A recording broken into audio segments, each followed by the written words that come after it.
Hey everyone, and welcome to MintCasts, our MintPress podcast series. I'm Mnar Muhawesh, editor-in-chief of MintPress News, and I will be your host. As the world's eyes turn to Iraq, flabbergasted at the brutality and partial success of the Islamic State of Iraq and Syria, or ISIS's takeover of major Iraqi cities with the goal of building a so-called Islamic State under the banner of a Sunni awakening in Shiite-friendly states like Iraq and Syria, both bordering countries of Iran. The media is presenting this war as a sectarian conflict, Sunni versus Shiite. But we know that this conflict is a war being fomented by competing powers who are using these exact terror groups like al-Nusra and ISIS to destabilize nations and politically fragment them to further conquer and remap the Middle East. As the neoconservative and quasi-liberal media discuss what the best course of action is and what our obligations are to Iraq, not a single media outlet has asked the most important questions yet. Who is aiding and arming ISIS? And how, in our global war on terror, did a terror group like ISIS slip under the rug in a nation like Iraq, where the largest US embassy is located? And how terror groups like ISIS are an expression of imperialism? Joining me today to break down the situation in Iraq and to answer who is the driving factor in this divide and conquer in this multi-layered game of chess is Mahdi Nazemroaya.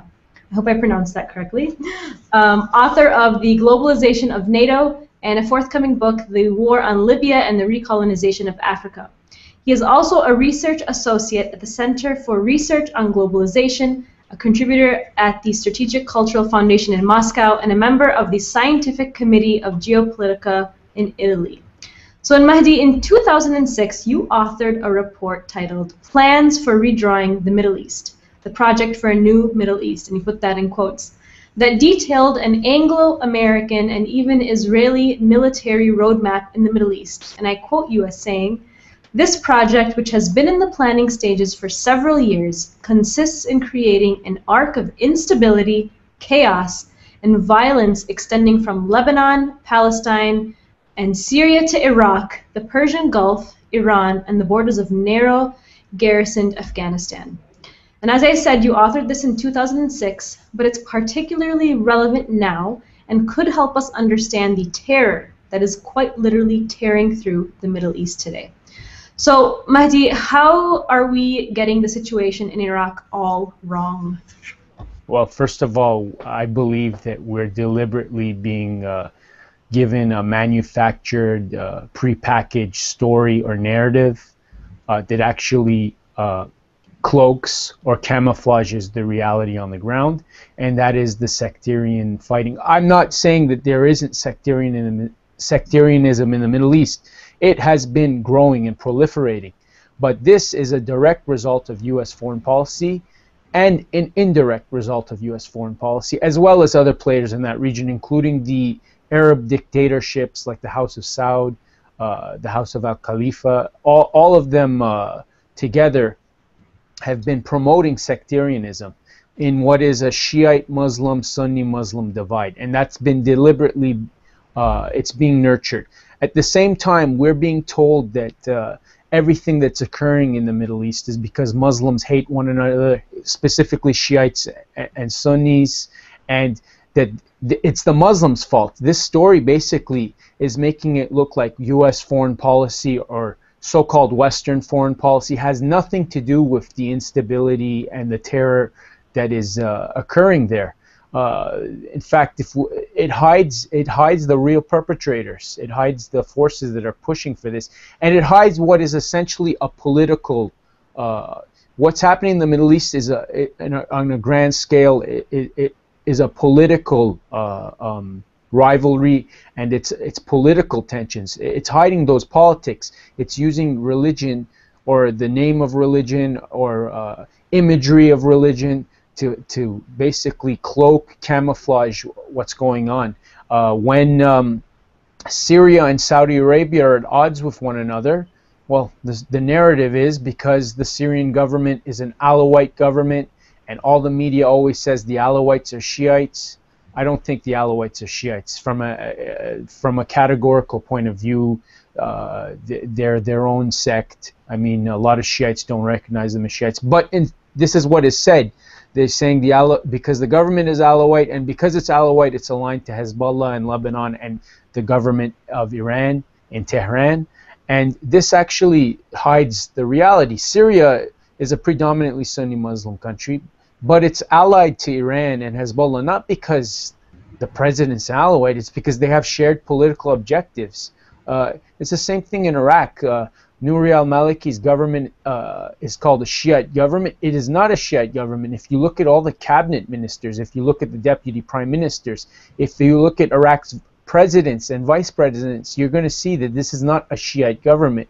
Regardless of what one thinks of Nouri al-Maliki or his government, the man is not is not behind the Shiite government. He's put close colleagues into places of power, and a lot of people are trying to say that this is because they're Shiite. No, it's because they're close colleagues, and they happen to be Shiite.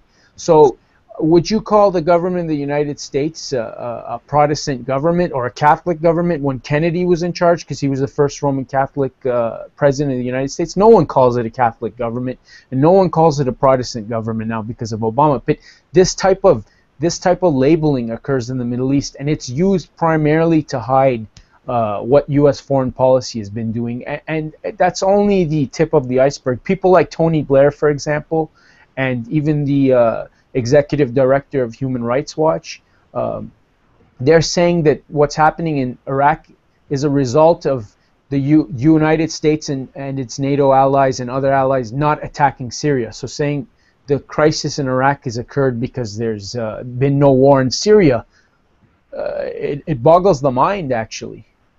Because actually those rebels came through Iraq to Syria, and now they're back into Iraq. So that's a fallacy in its own. So who are the destabilizing forces behind ISIS? I mean, you mentioned that. You said, you made it very clear that this sectarian issue is really at the surface. While it does exist, it's really being labeled as such. This war is being labeled as such to really camouflage the deeper issues here. Let's talk about those deeper issues and who those destabilizing forces are. All right. Well, let's first of all, before we talk about the players, I'd like to point out that there are several interlocked and converging agendas in the Middle East. As you know, there was Sykes-Picot between the British and the French. It was an agreement to divide the region up before the end of the First World War.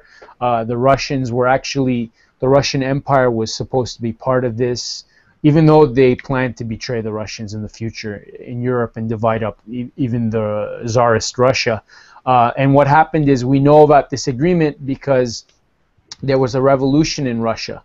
And because of the Bolshevik government that came into power, whether you like them or not, this is historical fact, Lenin and the Bolsheviks revealed this agreement, which basically showed the hands of the British and the French. Something that people don't forget and is lost in history and in the textbooks, and only very few people with expertise would be aware about, is the British and the French make it look like they wanted to divide that region, not because of their own interests, but because of the war. When I'm talking about that region, the entire western coast of the what's called the Middle East, the Southwest Asia, was part of the Ottoman Empire. The Ottoman Empire was not the Turkish Empire, although it's commonly called that. It was turning into a Turkish entity, but it was a multi-ethnic empire, and what centralized it or brought it together was loyalty to the Ottoman dynasty, which was based in Constantinople, now called Istanbul. So they made it sound like they were helping the Arabs have a revolution and to become independent, when they lied to the Arabs. They used the Arabs just like how the Arab Spring has been used now, this discourse about democracy, equal rights. Well, they used that with Arab nationalists. They promised them states, so the Ottoman Empire was dismantled using the blood of Arabs to fight the Ottoman army. That's what Lawrence of Arabia did. Anyways, what people aren't aware of is that this project to divide the region was even older than that, and in neighboring Iran, under the Qajar dynasty. There was another Sykes. The British had two Sykes. There was the Sykes who was in the Ottoman involved with dividing the Ottoman Empire into modern-day Syria, Palestine, Jordan, Iraq. But there was also another Sykes in Iran, a Colonel Sykes, I believe, or he was a major, and possibly a brigadier general, maybe. I don't remember his rank, but this Sykes was also trying to divide Iran, and Iran at the time wasn't involved in the First World War. It was neutral. So, I mean, this proves that they've been trying to divide that region. Now, going forward...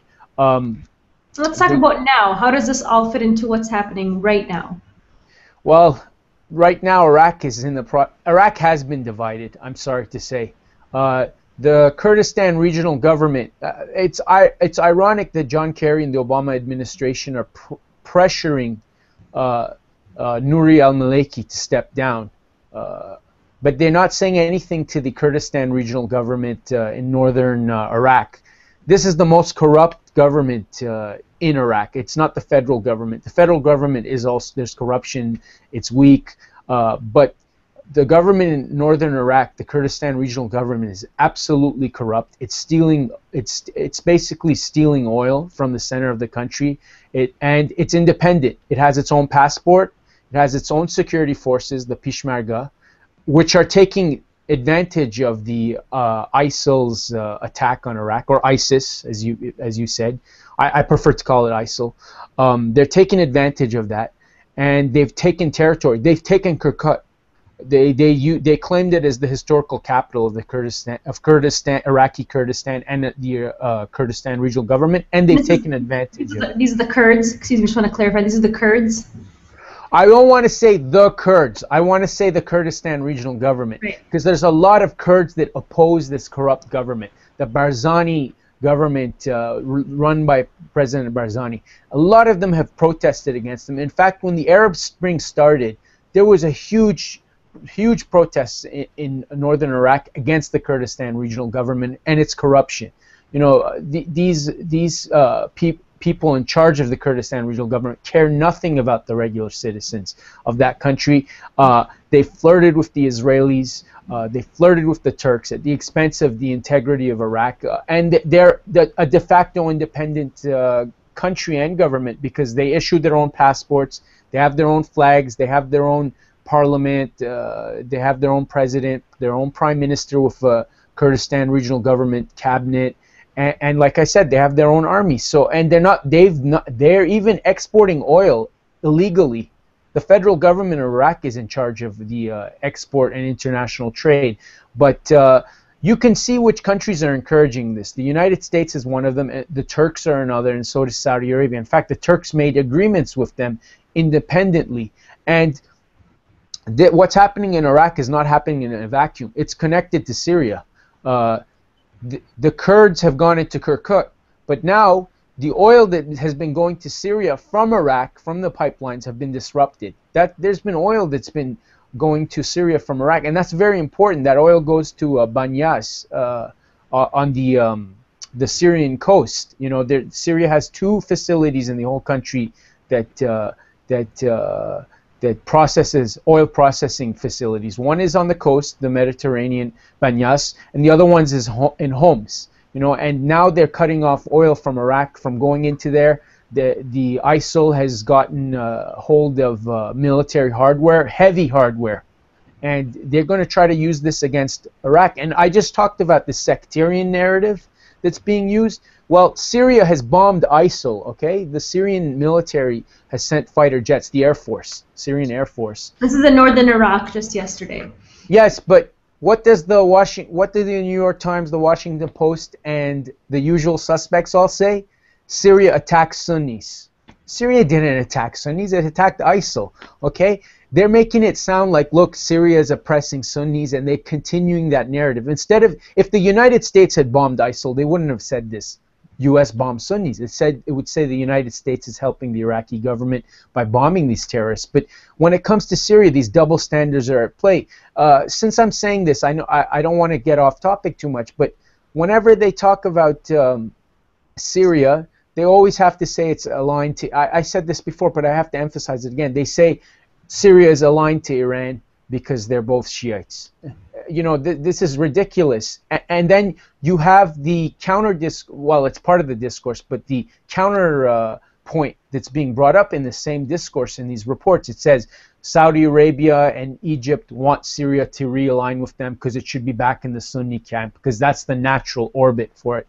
Is that really natural orbit? If people who are Sunni are aligned only to Sunnis and people who are Shiite Muslims are only aligned to Shiite Muslims, then the United States cannot be an ally of any Middle Eastern country. Then Britain cannot be an ally of any Middle Eastern country because they're not Muslims and they're not Arabs at all. So are we going to start playing with these narratives? It can work in many ways, but when it comes to Iran and Syria, this is thrown in. So you've debunked the Sunni versus Shiite conflict, which is being presented to us by the corporate media, where there's no question, and we've actually addressed that at MintPress. We know that this is a war that has nothing to do with the Sunni versus Shiite. In fact, Saudi Arabia only began to use the Sunni versus Shiite model after, I would say, in the late 80s. Before that, it was the Persians, right? Yeah. So and you mentioned a little bit about the oil with the Kurds and ISIL.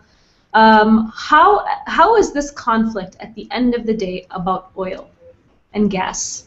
Well, I think it's much more than just oil and gas. Oil and gas are definitely part of it. I mean, economic interests are there, but there's also strategic issues. I mean, what do I mean by strategic issues? Well, I mean that the United States has historically looked at the area of the Middle East as central in its policies of encircling this landmass called Eurasia. Europe is a fake continent. It's a political continent. It's not real. It's constructed by us. Asia is not a real continent. It's constructed by us. In reality, geographic reality, they're one continent. And the United States, after World War I and II, has envisioned encircling this area and controlling it. That's why you have theories like the Rimland theory, which talks about U.S. bases all around the Rimland. It's a way to get into something that's classically called the Eurasian heartland. And the Middle East has been central to this. That is why you have terms like, there used to be an alliance that was the sister of NATO in the Middle East. It included Iraq, it included Britain, it included Turkey, it included Iran, and outside of the Middle East included Pakistan, and the United States was an associate member. This was the Middle East Treaty Organization, more commonly called the it was called the Baghdad Pact. But after Iraq withdrew, because it had a revolution and it said we don't want to be part of this U.S. imperialism and British imperialism, they changed the name to CENTO, the Central Treaty Organization. And the United States' military command in this region is even called CENTCOM, Central Command. They see this as a central piece between Europe and the Far East. And it's the wedge to get into areas like the Caspian. So, I mean, there's strategic issues protecting Israel. You have to remember that the Israelis, when the Zionists made an agreement to create Israel, they told the British, we would also protect your interests. That's what the Balfour declarations about.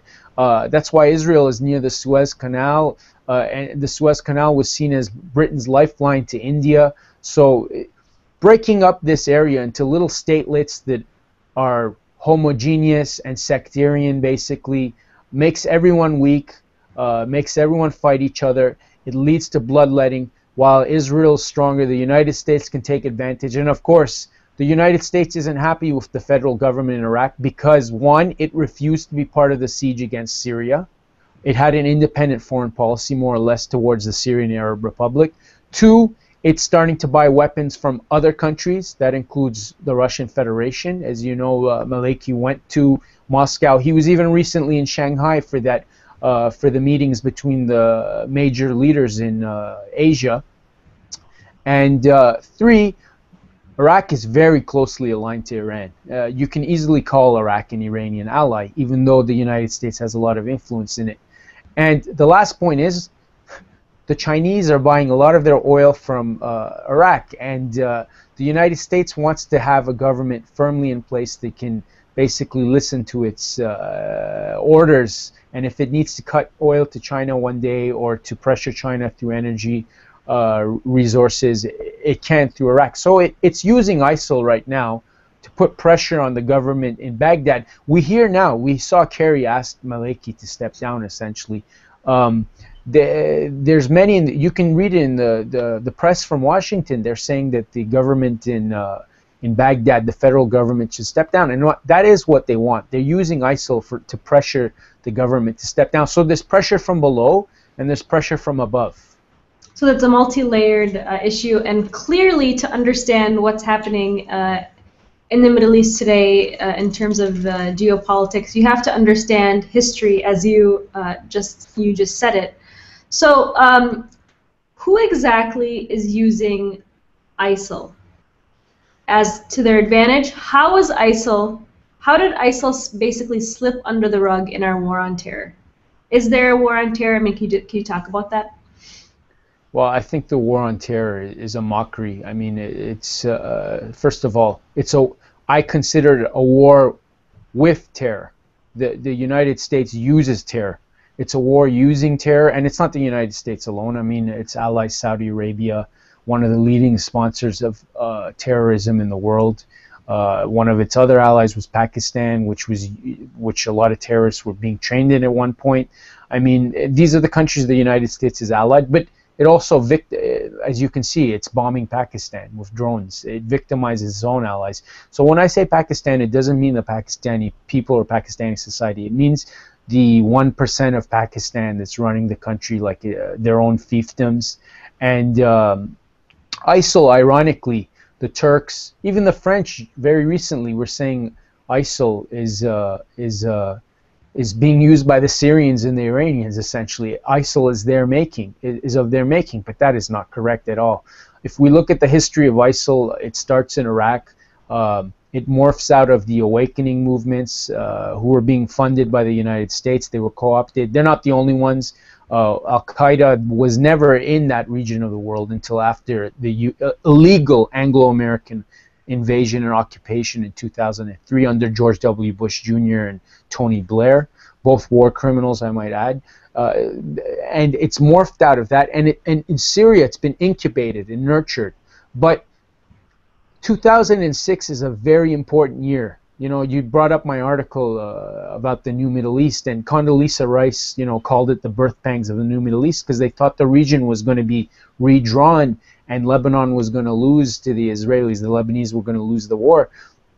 After they lost, this is very important, is the White House, the George W. Bush White House, came up with a new policy which was called the redirection. Now, the redirection is their term. Seymour Hersh picked it up in the New Yorker. And when he wrote about this, that they're going to use sectarianism to fight the countries or players in the Middle East resisting them, the government in Lebanon was outraged because Seymour Hersh also said they're part of this process. And the people that are part of this process were all part of the Soviet-Afghan war. They're the ones who basically morphed the Mujahideen, the Afghan Mujahideen into what is the Taliban. They're the ones who helped create Al-Qaeda, helped train it. So they brought people like, they helped create Fatah al-Islam after 2006 in Tripoli, al-Shams, Tripoli of the Levant in northern Lebanon.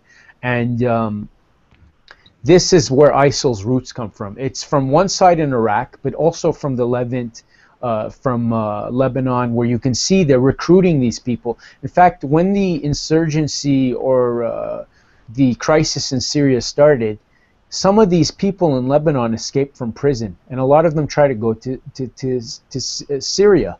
I mean, we've heard about their headquarters in Jordan. In fact, we've heard, it's been over 2 years we've been hearing about the U.S. is training people in Jordan. Who are these people? They're the same people who've gone to Iraq.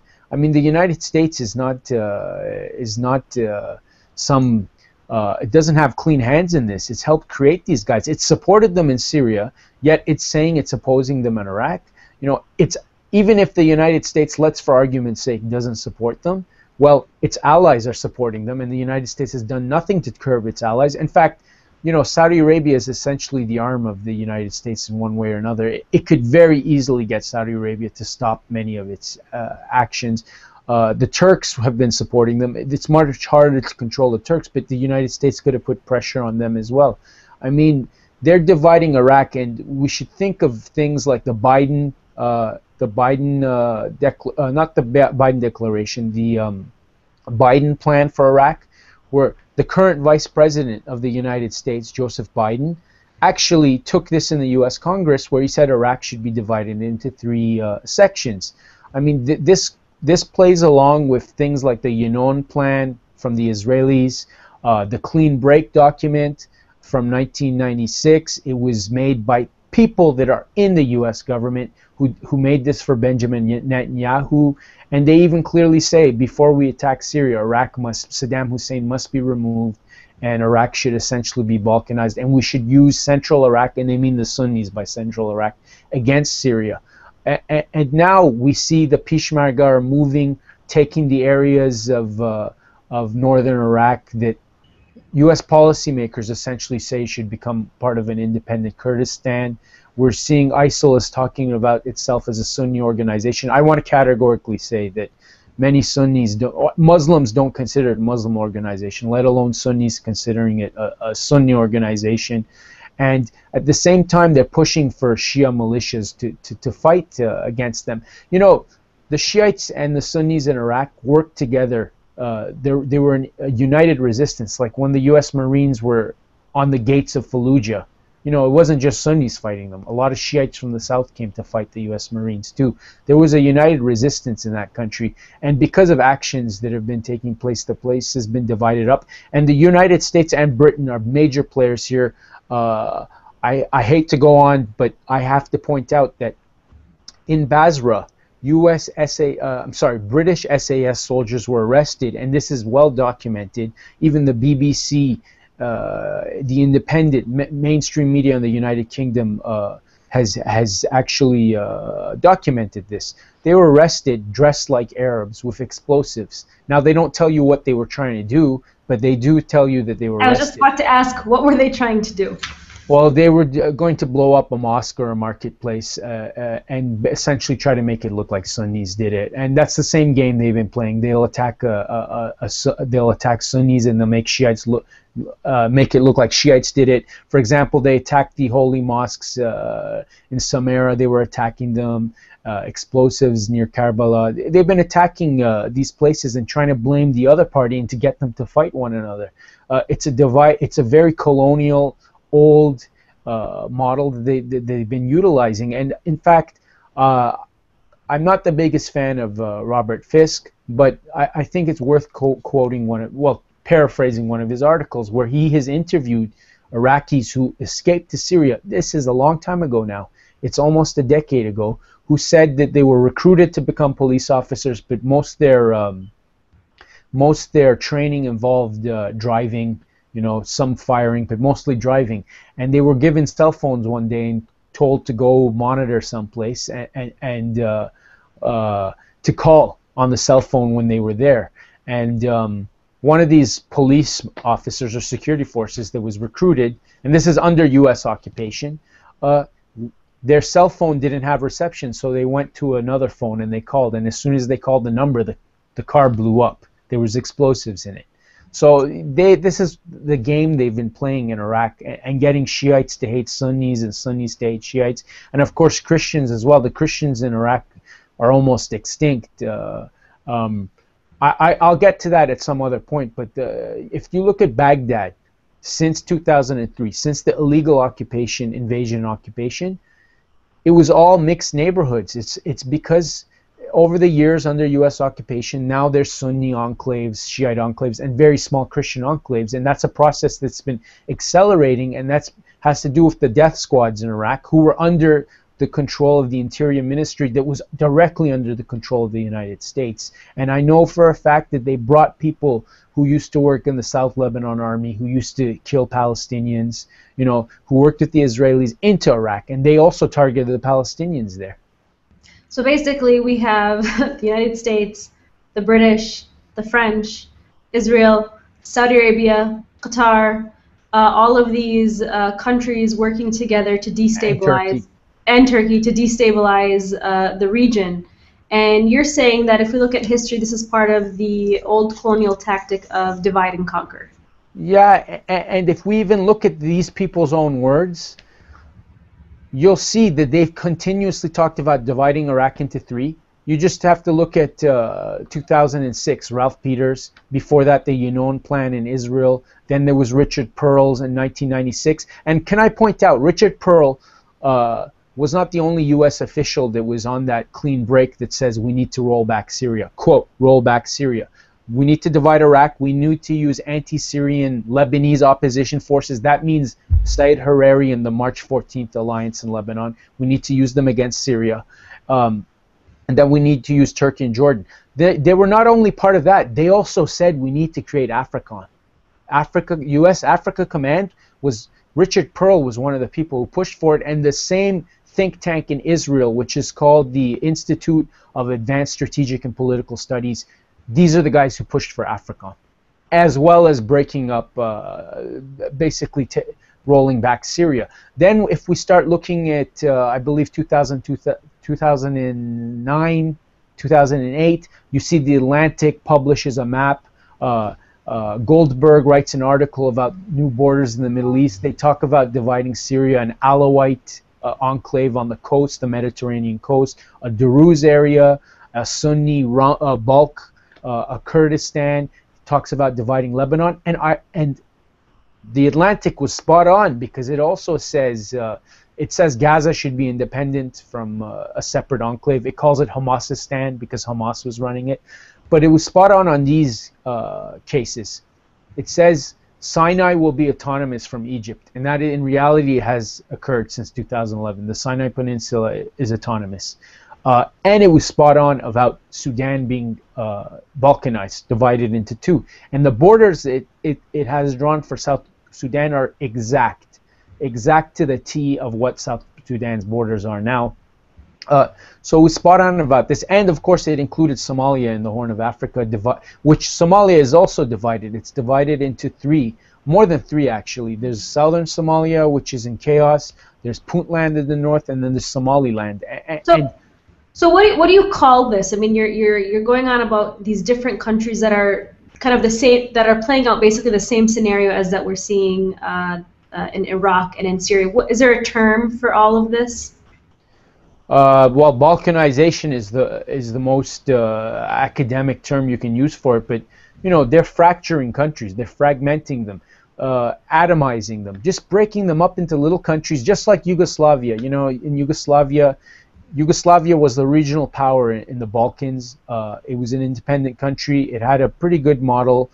It had its flaws, but they broke it up because if Yugoslavia continued to exist in Eastern Europe or the Balkans particularly, the European Union could never expand there, neither could NATO. So they're breaking up countries. See, when you break up these countries, you can create something new. There's a lot of processes involved here. There's socio-psychology involved here. Societies, when they're like Iraq, there's a state of anomie that occurs. Anomie is a state of the norms, the values are in flux, and people become very malleable. Like there's a lot of studies about this. You can actually shape people's psyches and collective identity. The biggest equivalent to this that I could give on an individual basis to explain is shell shock. When someone goes into war, for example, and gets shell shock, there was experiments by the U.S. Army that shows that whatever you tell them at that point is what they'll accept. So if you tell them you'll get better continuously, or you're this so-and-so and X, they'll internalize that and accept it. They internalize it. And societies in these states can be malleable, and this is one of the reasons that the United States and these forces that it's unleashed attack historic and cultural sites. In every single case, it's not just for plundering. They've stolen the antiquities in Iraq and Syria. ISIL has been part of this. It's a mafia in one way. But the U.S. has done that. When they invaded Iraq, all those treasures disappeared and they were auctioned off. And they destroy anything of a collective identity. They're breaking the country's identity. They attack the historic sites. They give people a memory of being a society collective. That's what they did in Yugoslavia too. They attacked these things because they're erasing the bonds that tie people, and they're replacing them with these ones that are tribal. And when I mean tribal, I don't mean tribes. I mean tribalism as in Shiite versus Sunni, Arab versus Turk, Arab versus Kurd, Kurd versus Persian, and so on. Or in Yugoslavia, Serb versus Croat. This model has been very efficient for them. So what does the future of the Middle East look like? Is ISIS going away? I mean, are they going to continue terrorizing these countries and expand? And do you think they'll be successful in building this so-called Islamic State? And then will we also see a comeback from al-Nusra? Okay, well, these movements are going to stay. Okay, they'll stay in one way or another, but they will never get popular support whatsoever because they're not from the people, and number one, the majority of Muslims do not view them as Muslims. Okay, they view them as foreign, alien entities to Islam. They're not Sunni, they're not Muslim, and they see these as basically mercenaries and henchmen working for Saudi Arabia, Turkey, Iran. Saudi Arabia, Turkey, Qatar, Turkey, Britain, France, the usual suspects. I was just going to give you a list of these countries, and including Israel. I mean, these guys, first of all, they're not following anything that has to do with Islam. In fact, it's an abomination to call them, like the name ISIL is Islamic State in Iraq and Syria. You know, a lot of people see this as an abomination. They see them as mercenaries that are working for the United States. In fact, I'd like to bring up something that a former member of Al-Qaeda has said, and that's the Egyptian Nabil Naim Abdel Fattah, who was arrested and was in prison for a long time in Egypt, who was one of Osama bin Laden's colleagues, bodyguards. You should listen to him critically. I mean, but what he has said is that he's 100% sure that Ayman Zawahiri and the head of al-Nusra, that these guys either are CIA... Well, he said, in regards to Ayman, he says that Ayman is basically a U.S. Pawn, but he said the head of al-Nusra, he's really sure probably is linked to U.S. intelligence in one way or another. He said that what they're doing in Syria is destroying the country, and I'm quoting a former member of Al-Qaeda, or paraphrasing him. You know, so these people don't have popular support on the ground, so they can't exist. All they can do is blow places up and disappear. You know, they'll continue to get funding. And speaking of the funding, when ISIL was in Syria, okay, it was selling oil that it was stealing to countries like Turkey, and they were selling it on international markets, and the United States was aware of this. So in regards to its financing of terrorism, the United States has done nothing. It just watched. You know, everybody talks about ISIL now as this big corporate enterprise as well that supposedly has $2 billion, $3 billion worth of assets. Where did that money come from? It didn't just come out of thin air. It came from stealing and selling things on the international market. Now remember something in Libya in 2011. Qatar was mandated by the United States and NATO to basically sell the oil for the rebels. And this is what's happened in Syria, although they don't tell you that, because it would mean the United States doesn't say this, because it would mean that they're helping finance terrorism. And they're doing that in Iraq. That is why that they've attacked the certain strategic cities in Iraq that are oil producing. And what we can see is the U.S. will continue with its drive. The U.S. and its allies will continue on their drive to divide the Middle East. Israel is doing this to basically be the regional power there and to basically make sure it's not challenged. The Saudis and the Arab petro sheikdoms, they're doing this to preserve their dictatorship monarchies. Those monarchies are doing this not because they hate Shiites, not because they're real Sunnis or real Muslims. They're doing this to preserve their power. That's why they say, okay, make our populations hate the Iranians or the Shiites, and they're doing this for this, and the United States is doing this to preserve its strategic power. But I can't see this project going on for much longer. It's going to be boom or bust. I mean, the U.S. has failed in everything it's tried to do. It's failed to make Syria collapse. That's why it's going back to Iraq. You know, it was in 2011 when the U.S. was forced to leave Iraq, and it started focusing on Syria because the so-called axis of resistance was getting stronger. The axis of resistance was getting stronger. So at the end of the day, I can't see them going further, but I do see them continuing this trend.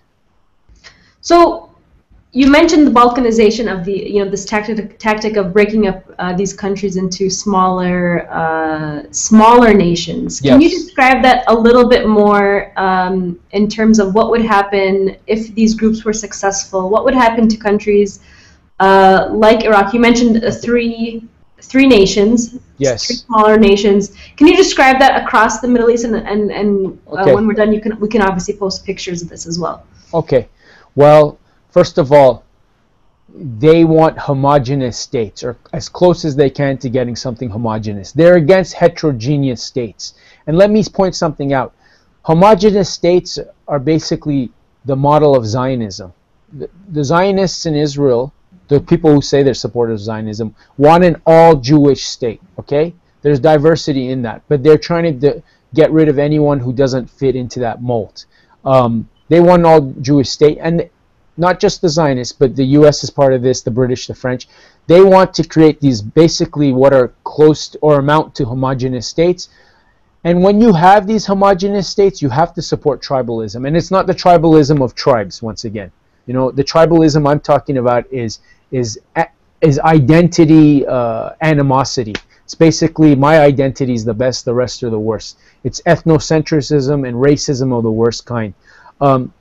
So you're going to see people being ethnically cleansed. Ethnically cleansed is an oxymoron, because you're going to see genocide. You're going to see people kicked out of the areas they live in, and like what's happening to the Christians. And since I said I would bring up the Christians again, I will. The Christian community in the Middle East is the oldest in the world. They've been there since the beginning of Christianity. You know, Jesus' language is still spoken in places like Syria that have been attacked with the support of the United States and Saudi Arabia and Israel. You know, the Maronite patriarch of the Maronite Greek Catholic Church in Lebanon, Sheikh Rai, or Patriarch Rai, went to France, and he had a meeting with Nicolas Sarkozy when he was the president of the French Republic. And Sarkozy told him, don't worry, all the Christians in the Middle East can immigrate to Europe. You know, and the Maronite patriarch took this as an insult. Basically, he's saying, you want us all to leave the Middle East? And the reason they want this is because they want these countries to become exclusively Muslim, you know, and then they want to break these countries up into a Shiite Muslim Arab country, a Shiite Muslim Sunni country, or a Sunni Kurdish country, and that's the game, is to create these homogeneous states that will be at war with each other, that'll hate each other, there'll be blood feuds between, you know, and that's what will keep them weaker. And these people that have been talking about these things haven't stopped. You know, the New York Times, for example, released a map where Libya is broken up, and Syria and Iraq again. They keep on creating these maps where this entire region is broken up, and they're saying this is the solution to the fighting. First of all, the fighting is starting because of external players with a few internal players that are not popular internal players. They're internal players like individuals or small groups that are working with them. And this is where the problems come from. And they want to create a solution for the problems they're constructing, and that's to destroy this entire region and break it up. But that's not just the model for the Middle East. This is the model in other places in the world. That is the model they used for the Balkans, Yugoslavia. That is the model they used against the Soviet Union, and before that, the Tsarist Russian Empire of the Romanovs. If you can look at World War I, Russia was broken up into Ukraine, Belarus, several places, and the Caucasus was broken up. the Caucasian parts of Russia and the South were broken up, and the Soviet Union was broken up. And there's a term for this. It's called Prometheism, and it started in Poland. And one of the people who has inherited this intellectual tradition is Brzezinski, and that's why you have Brzezinski talking about Eurasian Balkans and breaking it up. So this infatuation with breaking countries up is very long-standing. You know, it's not going to end in the Middle East. This is why you have people in the United States talking about a fractured Russia, Brzezinski. You know, I'm happy that a lot of this is in vogue now, because when I used to talk about it before, people would be very skeptic. You know, when you brought up the Project for a New American Century, which is the same people who wrote The Clean Break, essentially, you know, and who wanted AFRICOM created, so Richard Pearl and company. You know, when you bring these things up before, they were much more skeptical, but now you do see the outlines of what they're saying. At least you can see that they're trying to bring this into fruition. Absolutely, and even we at MintPress for the past 3 years have been talking about the use of these terror organizations to further divide and conquer the Middle East, and we were also ostracized at the very beginning, but now what we've been reporting has absolutely been proven as fact, just like what you were saying. So, well, thank you so much, Mahdi, for talking to me today. I've definitely learned a lot, and I think the biggest lesson here is that we need to understand and remember how history is just basically repeating itself. You can find this podcast through our MintPress iTunes channel and on our website, but the conversation is far from over, as we'd like to hear more from our readers and listeners on the subject of remapping the Middle East, if our war on terror is supposed to ever end, and what the future of the Middle East will look like through this balkanization.